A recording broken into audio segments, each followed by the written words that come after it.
এই যে আমি আমার মা বাবার সব থেকে বড় লস। আমি আজকে পর্যন্ত আমার বাবার ভাই বোনেদের ছেলে মেয়েদের মতো ভালো কোনো গ্রেডস নিয়ে আসতে পারি নাই। আজকে পর্যন্ত আমি আমার অন্য ভাই বোনেদের মতো আমার মায়ের অতটা যত্নও করতে পারিনি। সবসময় আমাকে বলেছে, দেখ তোর অন্য ভাই বোনেরা কত ভালো রেজাল্ট করে, তারা ঘর থেকে বের হয় না, এত ভালো পড়াশোনা করে, তারা সারাদিন পড়াশোনা করে, তুই কেন করস না? তোমরা কখনো জানতে চেয়েছো যে আমি কি করতে চাই? আমার দ্বারা পড়াশোনা হয় না, আমার মেন্টাল স্ট্রেস ভালো না। তোমরা সবসময় দেখেছো আমি সবসময় রুট ব্যবহার করি আর কারোর সাথে মিশি না। আমি প্রতিদিন কান্না করি, সেটা তোমাদের চোখে পড়ে, কিন্তু তোমাদের চোখে এটা ঠিকই পড়ে যে আমি বদলে গেছি। কখনো জিজ্ঞাসা করেছো যে আমি কি করতে চাই? তারপর বলেছো তোর দ্বারা পড়াশোনা হয় না, তুই যেটা করতে চাস আমাদের বল, আমরা তোকে সাপোর্ট দেবো, চেষ্টা করো। কখনো জিজ্ঞাসা করোনি তোমরা, বিকজ তোমাদের দরকার হয়নি। তোমাদের দরকার তো শুধু ভালো গ্রেডস, কম্পিটিশন।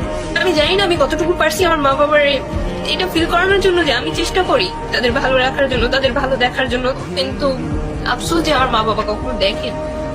আমি আমার স্বপ্নগুলোর সব বিসর্জন দিয়ে দিছি, সেটা তারা দেখে না, দেখে শুধু আমি খারাপ হয়ে যেতেছি, দিন দিন আমি খারাপ হয়ে যেতেছি।